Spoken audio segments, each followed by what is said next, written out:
આમ તો ઉત્તરાયણ પતંગ રશિયાઓ માટે ખૂબ જ આનંદ અને ઉલ્લાસનો તહેવાર હોય છે, પણ આ જ તહેવાર નિર્દોષ પશુ પક્ષીઓ માટે ઘાતક તેમજ જીવલેણ સાબિત થતો હોય છે. જો કે ઉત્તરાયણને લઈ હવે ગણતરીના દિવસો જ બાકી રહ્યા છે, ત્યારે આ નિશાચર ઘુવડ પક્ષી ચાઇનીઝ દોરીમાં ફસાયું હતું.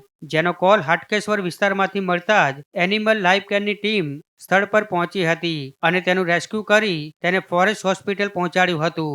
ત્યારે એનિમલ લાઈફ કેર ટીમના વિજય ડાભીએ પશુ પક્ષીઓ માટે ઘાતક ચાઇનીઝ દોરીનો તેમજ વધુ કાચવાળી દોરીનો ઉપયોગ ન કરવા નમ્ર વિનંતી કરી છે.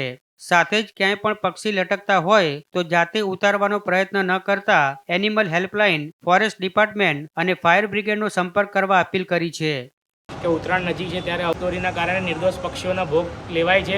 એટલે ખાસ કરીને ઉત્તરાયણ નજીક છે ત્યારે દરેક પતંગ રશિયાઓ અને અમદાવાદના નાગરિકને વિનંતી કે ચાઇનીઝ દોરીનો ઉપયોગ ન કરતા, કારણ સાથે સાથે મનુષ્યના ગળા પણ કપાતા હોય છે. આ પ્લાસ્ટિક જેવી છે, જેટલું પણ ખેંચાય તો પણ આ દોરી તૂટતી નથી અને માણસનો જીવલેણ સાબિત થાય છે આ દોરી. એટલે મિત્રો એક જ વિનંતી છે કે ચાઇનીઝ દોરીનો ઉપયોગ ન કરતા મિત્રો.